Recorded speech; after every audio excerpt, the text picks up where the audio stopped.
तो नमस्कार दोस्तों, स्वागत है आप सभी का। आज हम ईटीपी के प्रैक्टिकल का वीडियो देखेंगे। इसमें बहुत सारे कॉन्सेप्ट को एक ही वीडियो में हम ख़त्म करने की कोशिश करेंगे।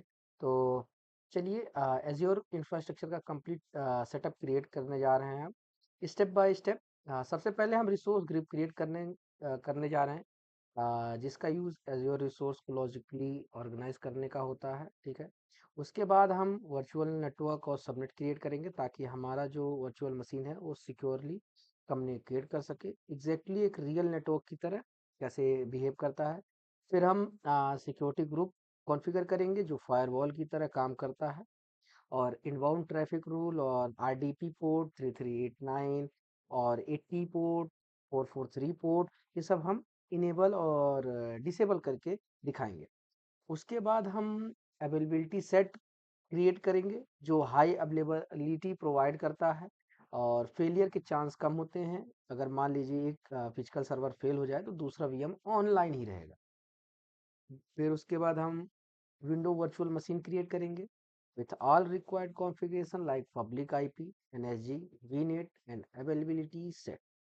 उसके बाद हम RDP फाइल डाउनलोड करके रिमोटली वर्चुअल मशीन को एक्सेस करेंगे और उसके अंदर के IIS वेब सर्वर इंस्टॉल करेंगे। फिर हम डिफ़ॉल्ट IIS वेब सर्वर को मॉडिफाई करेंगे ताकि आइडेंटिफाई कर सके कि कौन से वीएम में कौन सा रिस्पॉन्स आ रहा है। तो इसमें और सारी चीज़ें हैं, resource group, virtual net, subnet है, नेटवर्क सिक्योरिटी ग्रुप है, अवेलेबिलिटी सेट है, वर्चुअल मशीन है, पब्लिक आईपी है, आरडीपी है, आईआईएस वेब सर्वर है, वीएम रिसाइज है, स्टॉप एंड डीलोकेट है, एज्योर लोड बैलेंसर है, बैकएंड पूल है, हेल्थ प्रोब है, लोड बैलेंसिंग रूल है, हाई अवेलेबिलिटी आर्किटेक्चर है। इन सारी चीज़ों को हम एक ही वीडियो में कवर करेंगे। तो चलिए हम सबसे पहले शुरुआत करते हैं रिसोर्स ग्रुप बनाने से। तो सबसे पहला स्टेप होता है हमारा रिसोर्स ग्रुप बनाना। दोस्तों आप वीडियो हम रात में रिकॉर्ड कर रहे थे। किसी कारणवश शो टेक्निकल दिक्कत की वजह से वीडियो बीच में रुक गई थी। फिर मैंने सुबह वीडियो रिकॉर्ड किया जहाँ से हमारा था। तो इसमें ये पार्ट हम ऐड कर रहे हैं, तो आपको बस ध्यान ये रखना है, सब कुछ हम शुरू से अंतिम तक किए हैं। दोनों वीडियो मिक्स है, बस ध्यान ये रखना है कि जो रिसोर्स ग्रुप हमने बनाया था, तो रिसोर्स ग्रुप आरजी कौशल नाम से है और वो या सेंट्रल में है। बस इतना ध्यान रखना है आपको। बाकी सारा वीडियो सब कुछ सेम है, सेम आपको फॉलो। चलिए, धन्यवाद और आप वीडियो को कंटिन्यू देखते रहिए। हमारा अब नेक्स्ट है हमारा वीनेट, वर्चुअल नेटवर्क। वीनेट बोलते हैं या फिर वर्चुअल नेटवर्क बोलते हैं, ठीक। वर्चुअल नेटवर्क क्या होता है? ये वर्चुअल नेटवर्क हम क्रिएट करते हैं एज़्योर में कि प्राइवेट नेटवर्क प्रोवाइड करने के लिए, जिसके थ्रू जो हमारे वर्चुअल मशीन होते हैं ना, वो एक दूसरे से कम्युनिकेट कर सकें और रिसोर्स को शेयर कर सकें। ये क्लाउड के अंदर एक प्राइवेट नेटवर्क की तरह काम करता है, ठीक है। जैसे हम वीपीसी पढ़े थे ना, वीपीसी एडब्ल्यूएस में, उसी तरीके से ये वर्चुअल नेटवर्क होता है, काफी हद तक सेम होता है। तो चलिए हम वर्चुअल नेटवर्क का सेटअप करते हैं। तो ध्यान रखिएगा, वर्चुअल नेटवर्क सेटअप करने के लिए आपको रिसोर्स ग्रुप वही सेलेक्ट करना है, रिसोर्स ग्रुप जो आपने वहाँ पे चूज किया था, ठीक है। ये आपका रिसोर्स ग्रुप हो गया और वर्चुअल नेटवर्क नेम। तो हाँ, चलिए शुरू करते हैं। हाँ, आपने रिसोर्स ग्रुप अपना सेलेक्ट कर लेना है और वर्चुअल मशीन नेम डाल देना, और सॉरी वर्चुअल नेटवर्क नेम डाल देना है। मैं वी नेट सिमी करके एक अपना वर्चुअल नेटवर्क बना ले रहा हूँ, ठीक है।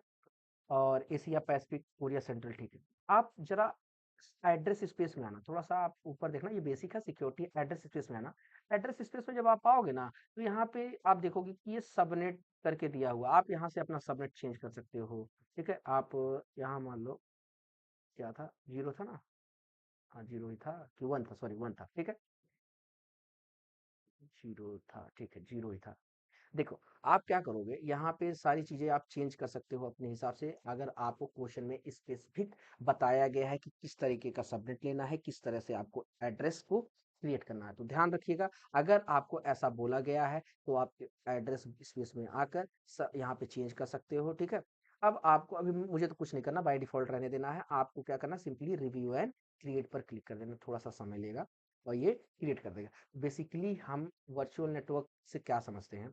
वर्चुअल नेटवर्क एक प्राइवेट नेटवर्क होता है जो एज़्योर हमको प्रोवाइड करता है, जिससे जो जितने भी वर्चुअल मशीन होते हैं वो एक दूसरे से कम्युनिकेट कर पाते हैं और अपना रिसोर्स शेयर कर पाते हैं। दो चीज क्लियर हुआ, what is resource group and what is virtual network. आपके वाइवा क्वेश्चंस भी हैं, तो हम साथ ही साथ दोनों को पढ़ करते जा रहे हैं, ठीक है। फिर आता है NSG. NSG means network security group. NSG आप सर्च करो, एनएसजी सर्च करो, आपको देखोगे ऊपर ही आ जाएगा नेटवर्क सिक्योरिटी ग्रुप, ठीक है। नेटवर्क सिक्योरिटी ग्रुप क्या होता है, ये एक फायरवॉल की तरह काम करता है, ठीक है। फायरवॉल की तरह काम करता है और ये क्या करता है, जिसमें हम इनबाउंड और आउटबाउंड ट्रैफिक को कंट्रोल करते हैं, ठीक है।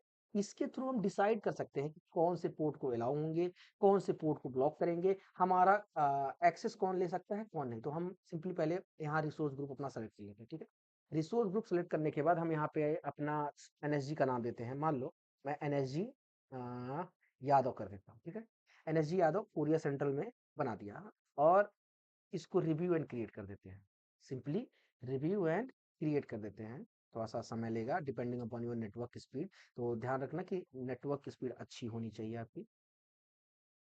आप इसको क्रिएट करो, ठीक है। तो सिंपली क्या होता है, एनएसजी में हम इनबाउंड और आउटबाउंड रूल देते हैं, एक फायरवॉल होता है, ठीक है। इसमें हम बताते हैं कि कौन सपोर्ट हमारा एक्सेसिबल होगा, कौन सपोर्ट नॉट एक्सेसिबल होगा। देखिए अभी हम सिक्योरिटी ग्रुप के अंदर हैं, ठीक है। आप यहाँ पे आ जाओ, आप फिर से सिक्योरिटी ग्रुप सर्च कर लो, आप इसके अंदर जाओ और यहाँ पे सर्च करो। आप सर्च करो, क्या सर्च करो, आप यहाँ सर्च करो इनबाउंड रूल या फिर सेटिंग में जाओ। सेटिंग में जाओ, यहाँ देखो सेटिंग्स दिख रहा होगा। सेटिंग्स में जाने के बाद आप देखोगे इनबाउंड सिक्योरिटी रूल है, आप इस पे क्लिक कर दो।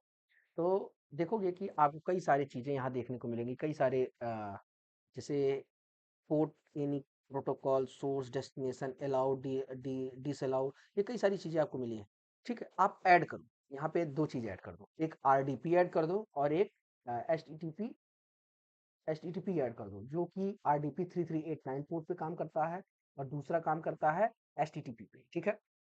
तो चलो हम यहाँ पे सर्विस टाइप में जाते हैं और यहाँ पे ऐड कर देते हैं आरडीपी और नीचे आने के बाद हम इसका नाम दे देते हैं आरडीपी, ठीक है। और इसको ऐड कर देते हैं। विद इन अ सेकेंड ये आपका सिक्योरिटी रूल क्रिएट करेगा और आप देखोगे कि यहाँ पे ये आरडीपी करके आ गया और ये एक्शन में क्या है, अलाउड है, ठीक है।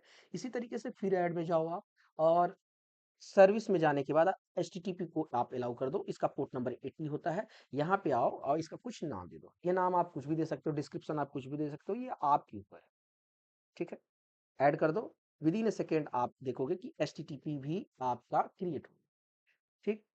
तीन चीजें आपने अभी तक कर लिया। तीन चीजें क्या क्या किया, रिसोर्स ग्रुप बना लिया, दूसरा काम वर्चुअल नेटवर्क बना लिया, तीसरा काम एनएसजी बना लिया और एनएसजी के अंदर हमने इनबाउंड रूल सेट कर लिया।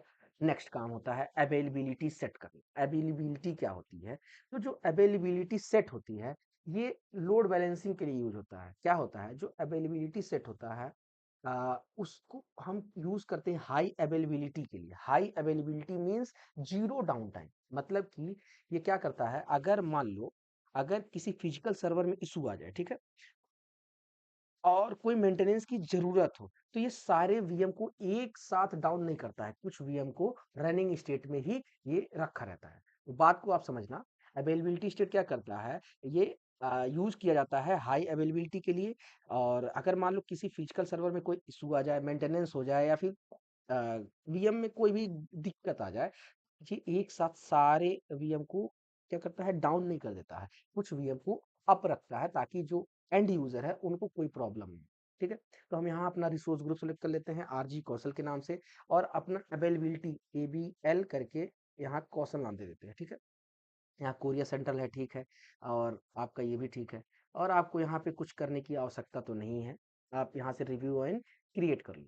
सिंपल सिंपल, ज़्यादा आपको कुछ नहीं करना, बेसिक में ही सब कुछ आपको इसी में सब कुछ फिल करना होता है। बाकी सारा सब कुछ एज्योर प्लेटफॉर्म ही संभाल लेता है, ठीक है। आपने अवेलेबिलिटी सेट क्रिएट कर दिया, ठीक। अब आता है अवेलेबिलिटी सेट कर क्रिएट करने के बाद अब एक्चुअल में हम वर्चुअल मशीन को क्रिएट करने जा रहे हैं।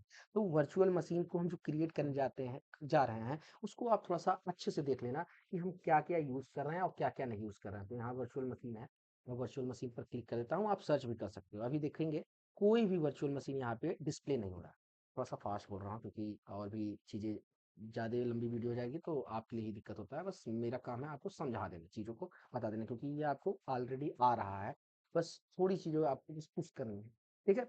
आप क्रिएट पर क्लिक करो और वर्चुअल मशीन पर क्लिक करो, तो आप देखोगे कि वर्चुअल मशीन का ये पेज खुल जाता है।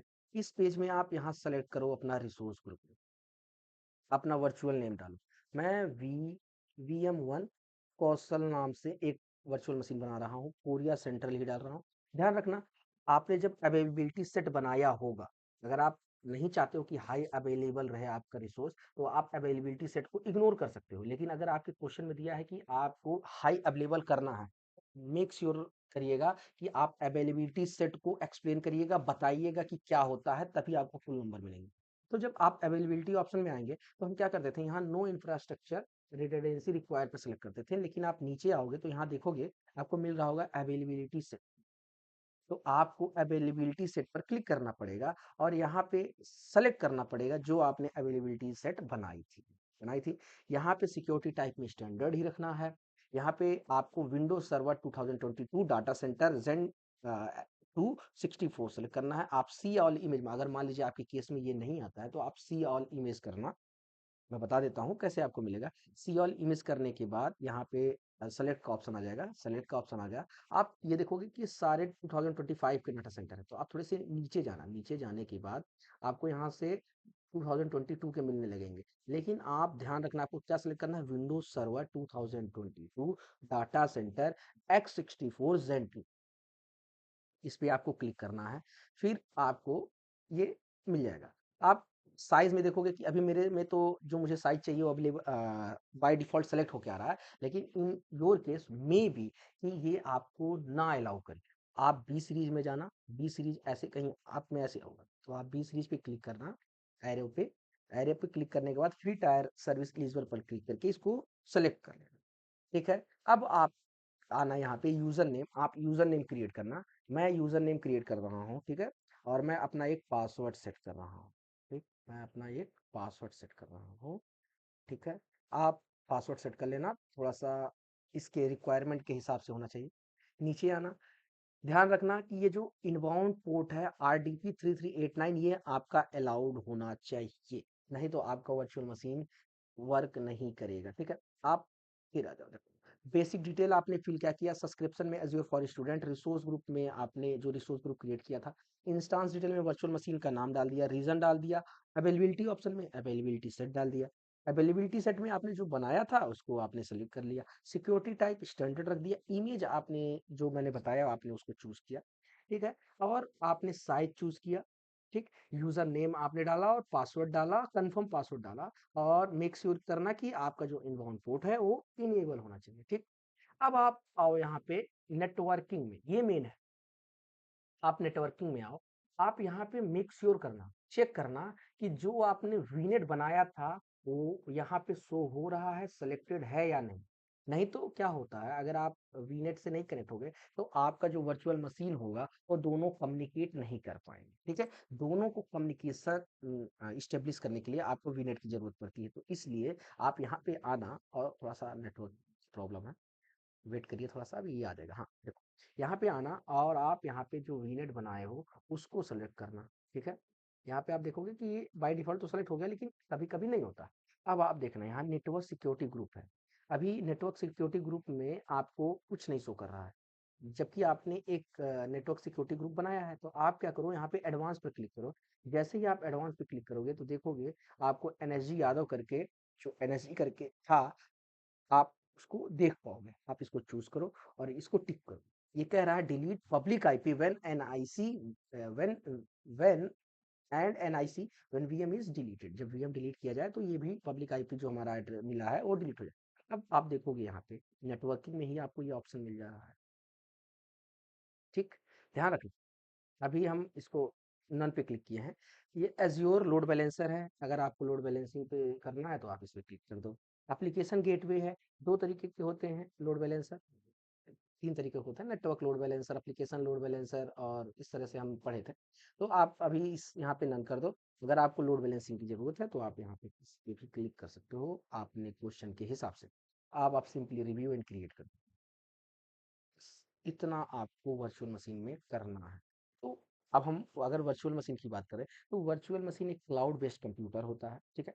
जिसमें हम ऑपरेटिंग सिस्टम और एप्लीकेशन रन कर सकते हैं, ठीक है? ये फिजिकल मशीन की तरह काम करता है लेकिन क्लाउड के अंदर होता है। बात समझ में आई? सिंपल, ठीक? अब ये रन हो रहा है, थोड़ा-सा समय लेता है, वर्चुअल मशीन क्रिएट करने में थोड़ा-सा समय लगता है। आप वेट कर सकते हो, वैलिडेशन पास हो गया है, क्रिएट करो। मैं तब तक के लिए वीडियो बंद करता हूँ क्योंकि लंबा हो जाएगा। जैसे ही हमारा वर्चुअल मशीन क्रिएट हो जाएगा, कंप्लीट हो जाएगा, डिप्लॉयमेंट स्टेट में आ जाएगा, तो मैं आपको बताता हूँ। देखिए यहाँ पे डिप्लॉयमेंट शुरू हो गया।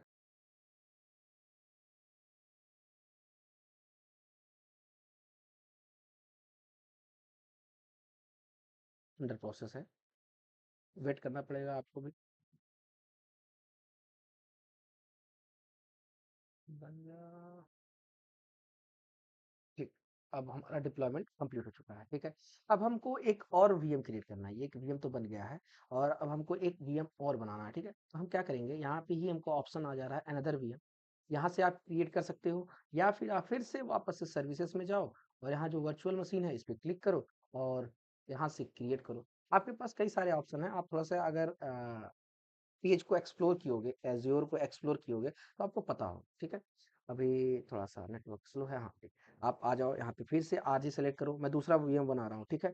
यहाँ वीएम2 कौशल नाम से बना रहा हूँ। कोरिया सेंट्रल अवेलेबिलिटी ज़ोन में यहाँ अवेलेबिलिटी सेट सेलेक्ट कर लेंगे। अवेलेबिलिटी सेट में हम अपना अवेलेबल कौशल जो बनाए थे उसको सेलेक्ट कर लेंगे, यहाँ स्टैंडर्ड सेलेक्ट कर लेंगे। सेम हमारा यहाँ सेलेक्ट है, हमको जो सेलेक्ट करना था है ऑलरेडी। यहाँ फ्री ट्रायल एलिजिबल सेलेक्ट है, ठीक है, अच्छा है। यहाँ हम इसको फिर अपना एक यूज़र नेम और एक पासवर्ड देंगे। दोनों पासवर्ड सेम भी हो सकता है, डिफरेंट भी हो सकता है, लेकिन आपको याद होना चाहिए क्योंकि ये आपको फिर ज़रूरत में पड़ेगा। सेम आरडीपी है, अलाउड है, ठीक है? फिर हम आ जाएँगे नेटवर्किंग में। नेटवर्किंग में आने के बाद आप यहाँ चेक करो कि ये सेलेक्ट है कि नहीं सेलेक्ट है, ठीक है? ये सेलेक्ट है, बाय डिफ़ॉल्ट है। अ, ये वीनेट connected by default this availability set require virtual network. एक मिनट, कुछ गलत आ रहा है, मैं देखता हूँ क्या है। आप कुछ मत करो, आप इस पेज को एक बार रिफ्रेश कर लो। बेसिक में आओ, आप देखो कुछ गलत तो नहीं फिल कर दिए हो। नहीं, कुछ गलत तो नहीं हुआ है, कुछ गलत तो नहीं हुआ है, कुछ तो गलत तो नहीं हुआ। नेटवर्किंग में आओ, वीनेट क्या बनाए थे, selected availability set require virtual network V one VNet, ठीक। आप इसको रिफ्रेश करो, हो सकता है प्रॉब्लम होता है कभी कभी।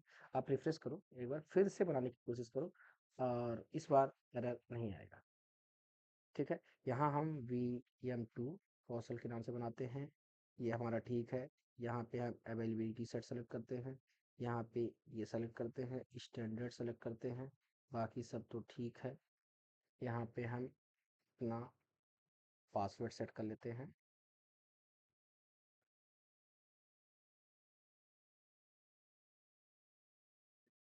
पासवर्ड का है नहीं छोड़।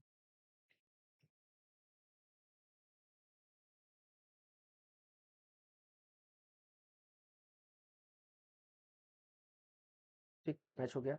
आर डी बी सेलेक्ट है हमारा। नेटवर्किंग में जाएंगे, अब तो हो जाना चाहिए, हाँ। देखो, मैंने सिंपली कुछ नहीं किया था, हमने बस रिफ्रेश किया था और सब कुछ अपने आप काम कर रहा है। सबनेट भी हमारा एक पब्लिक आईपी एड्रेस आ जाएगा, बाय डिफ़ॉल्ट करके आ गया, ठीक। यहाँ पे भी आपको मिल गया। आपको यहाँ जाना है एडवांस में। एडवांस में जाने के बाद आपको एनएसजी यादव सेलेक्ट करना है और यहाँ पे इसको कर देना। अगर आपको लोड बैलेंसर की ज़रूरत है, एप्लीकेशन गेटवे की ज़रूरत है, आप यहाँ पे सेलेक्ट करिए, रिव्यू एंड क्रिएट करिए। रिव्यू एंड क्रिएट करिए, थोड़ा सा समय लेगा और ये क्रिएट कर देगा। मैं वीडियो बंद करता हूँ, काफ़ी लंबा हो जाएगा वीडियो, नहीं तो यहाँ पे वैलिडेशन पास हो जाए ताकि लगे कि हाँ सही है। एक मिनट, फिर मैं बंद करता हूँ वीडियो। हम्म, हम्म,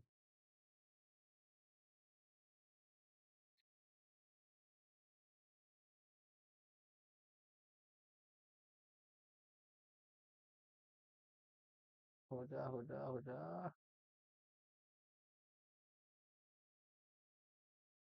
हो रहा है, थोड़ा-सा समय लग रहा है, नेटवर्क हमारा स्लो चल रहा है। चलिए तब तक हम आपको आगे की कहानी बताते हैं। आगे की कहानी क्या है ना कि अब आपके पास 2 वर्चुअल मशीन हो गया है, ठीक है? अब दोनों वर्चुअल मशीन हमारा विंडोज़ सर्वर है तो उसके पास आरटीपी फाइल होंगी ही होंगी। तो अब उस आरटीपी फाइल को हम डाउनलोड करेंगे और उसको हम कनेक्ट करने की कोशिश करेंगे, ठीक है? चलिए, हम पहले आरटीपी फाइल को डाउनलोड करते हैं। तो हम आ गए, डुप्लिकेट बना लिया है अपना, ठीक। यहाँ पे आ जाते हैं और वर्चुअल मशीन में चले जाते हैं, ठीक। वर्चुअल मशीन में देखेंगे VM1 बना हुआ है कौशल के नाम से। आप यहाँ जाओ, सॉरी घर से फ़ोन आ गया था गाइस। चलिए, तो हम VM1 में गए, VM1 पे जाने के बाद यहाँ पे क्लिक किए और यहाँ ओवरव्यू में देखोगे आपको कनेक्ट का ऑप्शन मिल रहा होगा, कनेक्ट, ठीक है। इस कनेक्ट पे क्लिक करने के बाद आपको एक और ऑप्शन आएगा, कनेक्ट वाया बेस्ट है। आप कनेक्ट पर क्लिक करो, सिंपली कनेक्ट पे क्लिक करो। आप देखोगे यहाँ पे कनेक्ट यूजिंग आरडीपी फाइल करके ऑप्शन आ रहा है। आप यहाँ से आरडीपी फाइल को डाउनलोड, ठीक है। ये VM1 के लिए आपने डाउनलोड कर लिया है। उसी तरीके से आप देखो ये VM2 क्रिएट हो गया होगा। क्या हुआ, कुछ एरर आ रहा होगा क्या? ठीक, रिफ्रेश कर दो, रिफ्रेश करो, आप सही हो जाएगा। हर चीज़ का सोल्यूशन यही है कि कभी कभी नहीं ढंग से चलता तो आप रिफ्रेश कर दो। चलिए ठीक है, डिप्लॉयमेंट हमारा डन है। आप क्या करो, यहीं से VM2 पे क्लिक करो और इसके ओवरव्यू में, इसके कनेक्ट में, इसका आरडीपी फाइल डाउनलोड कर लो, ठीक है। आप यहाँ जाओगे, यहाँ से कनेक्ट करके ऑप्शन है, कनेक्ट में क्लिक करोगे तो यहाँ से आप इसकी भी आरडीपी फाइल डाउनलोड, ठीक। हमारे पास दोनों VM की आरडीपी फाइल आ चुकी है। अब ध्यान ये रखना है, अभी हम एक वाईफाई से कनेक्ट हैं। आप अगर एलपीयू के वाईफाई से कनेक्ट रहोगे तो मे बी आपका वीएम जो है वो ना चले, आरडीपी फाइल ना चले। तो इसलिए आप मेक श्योर करना कि आप अपने हॉटस्पॉट से कनेक्ट हो और तभी ये चलेगा, ठीक है। मेरा तो चल गया, लेकिन आपके केस में नहीं चलेगा, आप अगर एलपीयू वायरलेस से कनेक्ट हो तो। इसलिए आप ध्यान रखना इस चीज़ों का, ठीक है। मैं अभी तो अपने घर पे ही हूँ, वहीं से बना रहा हूँ, तो इसलिए मेरा चल जा रहा है। ये कनेक्ट होगा, आप VM1 को खोलो, ठीक है, ये खुल रहा है। और आप आ जाओ फिर से यहाँ, इस VM2 को भी खोल लो। इसमें क्या है, आपको 3 कमांड रन करनी है, 3 कमांड इसके पावर सेल में 3 कमांड रन करनी है। ज़्यादा बड़ी-बड़ी कमांड नहीं है, आप उसको याद कर सकते हो। क्योंकि आपको एट द एंड वहाँ पे क्या है कि दिखाना पड़ेगा, कुछ ना कुछ आउटपुट दिखाना पड़ेगा। नहीं तो जो टीचर होते हैं उनको ऐसा लगता है कि बस इन्होंने बना दिया। आपको आउटपुट दिखाएँगे तभी आपको फुल में फुल मार्क्स मिलेगा। तो ये देखिए, ये हम VM1 पे हैं, ये हमारा VM2 याद होगा, ठीक है। हम VM1 में आने के बाद, यहाँ पे जाने के बाद विंडो पे क्लिक करेंगे, थोड़ा सा स्लो चलेगा तो आप बिल्कुल पेशेंस रख के काम करना। विंडो पे क्लिक करने के बाद विंडो पावर सेल पर क्लिक करें, विंडो पावर सेल पर क्लिक करना। एक बार क्लिक कर दोगे थोड़ा सा वो समय लेके खुल जाएगा, ठीक। अब यहाँ पे आपको कमांड रन करना है। कमांड क्या है मैं आपको बता देता हूँ, मैं आपको लिख के भी दे दूंगा। Install hyphen Windows feature, FEAURE feature hyphen name space देके web server, server hyphen include, MENAGEMENT use. अब ये आपका एक IIS फाइल को इंस्टॉल करेगा आपके इस वर्चुअल मशीन में, ठीक है। यही सेम कमांड आपको दूसरे वाले VM में भी पेस्ट करेंगे। इसको कॉपी कर लो, आ जाओ आप दूसरे VM में, ठीक। इसमें आने के बाद आप सेम वही काम प्रोसेस वापस से करो। VM में जाओ, विंडो पावर सेल में जाओ और सेम कमांड आप यहाँ पे भी रन कर दो।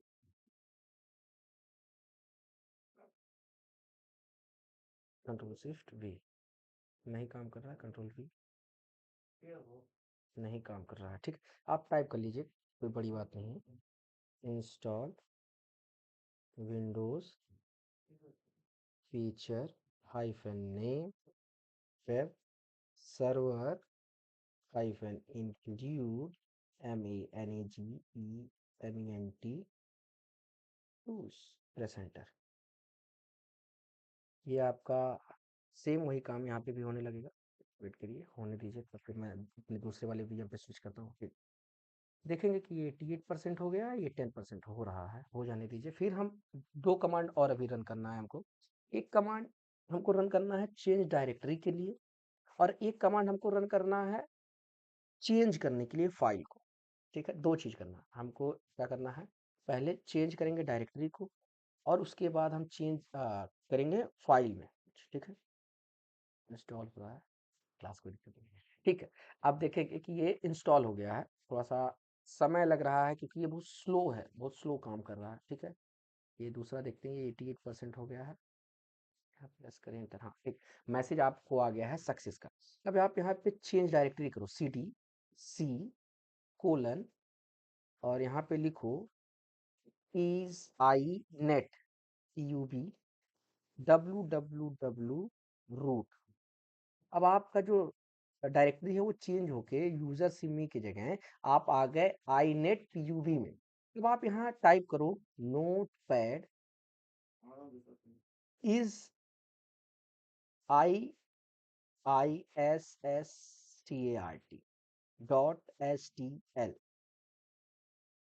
.STL sorry STM। ठीक, प्रेस एंटर करिए। अभी आपके सामने एक नोटपैड का पेज खुलेगा जिसमें लिखा होगा कुछ ना कुछ। ठीक है, आप क्या करो, यहाँ पे आओ और एक हेडलाइन ऐड कर दो, H1 टैग ऐड कर दो। ये आपको तो बेसिक पता ही होगा। ठीक है, आप यहाँ पे H1 टैग ऐड कर दो। H1 टैग में हेलो फ्रॉम VM1। ठीक है, ये आप मैसेज यहाँ पे लिख दो, इसको सेव कर दो। सेम एज यही सेम प्रोसेस आपको VM2 में प्रोसेस करना है। ठीक है, ये भी सक्सेस हो गया है, तो आप यहाँ लिखो CD:,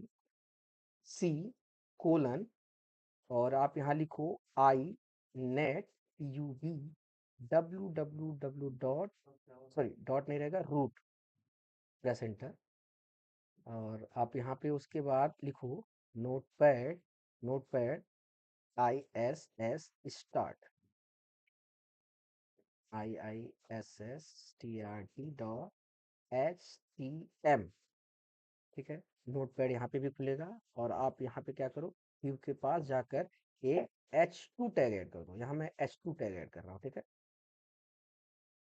यहाँ वहाँ पे H1 ऐड किया था, यहाँ H2 कर दिया था। Hello from VM2 city. ठीक, इसको सेव कर लो।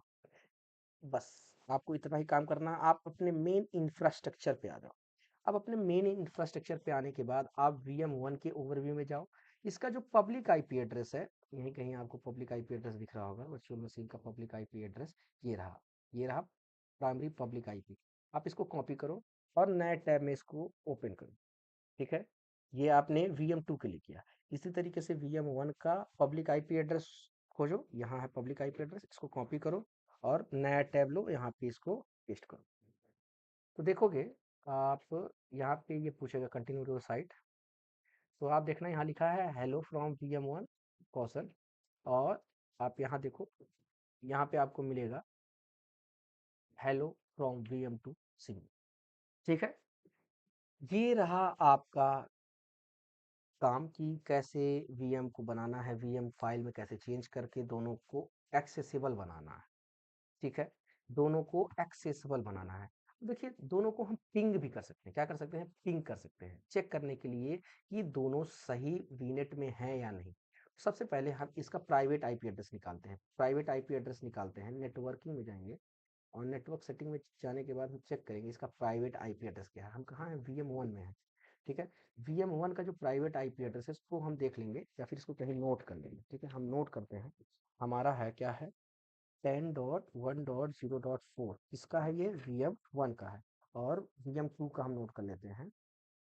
नेटवर्क सेटिंग में जाने के बाद VM2 का प्राइवेट आईपी है 10.1.0.5, ये है VM2 का।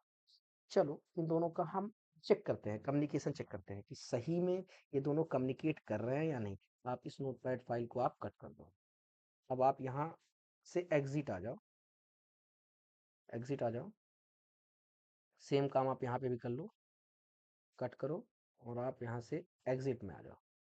एग्जिट में आ गए, फिर से आपको यही सेम सीएमडी खोलना है। सीएमडी खोलो आप, इसमें भी आप सीएमडी खोल लो। ठीक, अब देखो VM1 में हमको VM2 का प्राइवेट आईपी डालना है, तो आप यहाँ लिखो पिंग और VM2 का आईपी एड्रेस। तो मेरे केस में जो मेरे VM2 का आईपी एड्रेस है वो है 10.1.0.5। Press enter.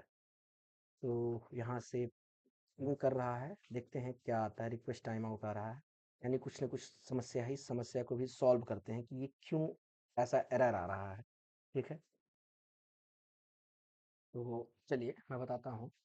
कुछ गलती थी, क्या गलती थी कि अगर पिंग करानी है हमको, दोनों वीएम को पिंग कराना है, तो हमको एक फायरवॉल रूल कर एक कमांड हमको लिखना पड़ेगा। कमांड हम आपको लिख देंगे, बता देंगे, आप इसको भी देख लीजिएगा। ये कमांड यहाँ पे यही है, दोनों वीएम में आपको सेम कमांड पेस्ट करना है। Enable net firewall rule display group double quote के अंदर फाइल एंड प्रिंटर शेयरिंग। इससे क्या होगा कि ये इनेबल कर देगा आपका पिंग, जो होता है पिंग इनेबल कर देगा। ठीक है, चलिए मैं आपको दिखाता हूँ कैसे ये काम कर रहा है। 1 मिनट, 1 मिनट आप आ जाओ यहाँ पे। ठीक है, आप यहाँ पे आओ और यहाँ पे लिखो पिंग 10.1.0.5, प्रेस एंटर बटन।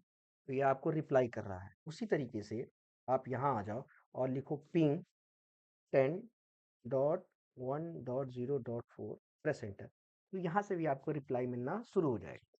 तो आपको समझ में आ गया कि किस तरह से आप दोनों को कनेक्ट कर सकते हो। कनेक्ट करने के लिए आपको ये वाला कमांड रन करना होगा दोनों वीएम के अंदर, तभी जाकर ये काम करेगा। ठीक है, तो चलिए इतना हम कंक्लूड करते हैं कि अभी तक हमने क्या क्या देखा। ठीक है, हमने वीएम बनाने के लिए सबसे पहले एक रिसोर्स ग्रुप बनाया। रिसोर्स ग्रुप बनाने के बाद हमने एनएसजी बनाई। एनएसजी बनाने के बाद हमने सॉरी वीनेट बनाया। वीनेट के बाद एनएसजी बनाया। एनएसजी के बाद हमने सब कुछ सेटअप किया, वीएम बनाया, आरडीपी फाइल। अब हम काम करने जा रहे हैं लोड बैलेंसर की। आप देखोगे यहाँ पे अभी लोड बैलेंसर 0 दिख रहा होगा। ठीक है, अब लोड बैलेंसर इसमें ऐड कर देते हैं। तो चलिए हम यहीं से कॉन्फ़िगर करते हैं या फिर सर्च कर लेते हैं लोड बैलेंसर। लोड बैलेंसर हम यहाँ पे सर्च ही कर लेते हैं। ठीक, जैसे ही हम लोड बैलेंसर सर्च करते हैं तो यहाँ पे क्रिएट का ऑप्शन आ रहा है, तो हम यहाँ से स्टैंडर्ड लोड बैलेंसर क्रिएट करते हैं। चलिए ठीक है, अब हम यहाँ रिसोर्स ग्रुप अपना पुराना वाला आरजी कौशल देते हैं, नाम दे देते हैं LB Kaushal, Korea central standard internal religion sorry reason.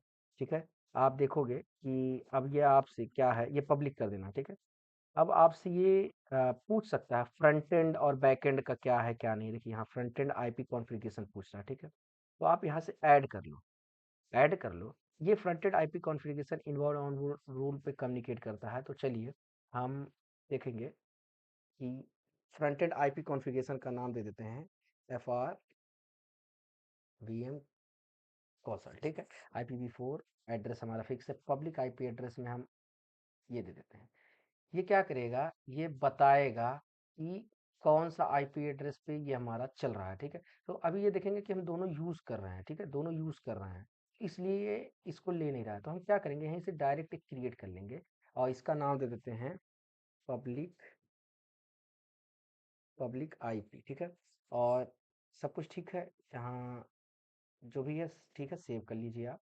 और आप यहाँ पे इसको न्यू पब्लिक आ गया। ठीक है, आप यहाँ पे नन पे ही सेलेक्ट करके क्रिएट कर लो। और एक चीज़ आप ध्यान रखना, आप एज्योर फॉर स्टूडेंट पे सिर्फ 3 पब्लिक आईपी एड्रेस यूज कर सकते हो। ठीक है, 3 पब्लिक आईपी एड्रेस आपको मिलेगी।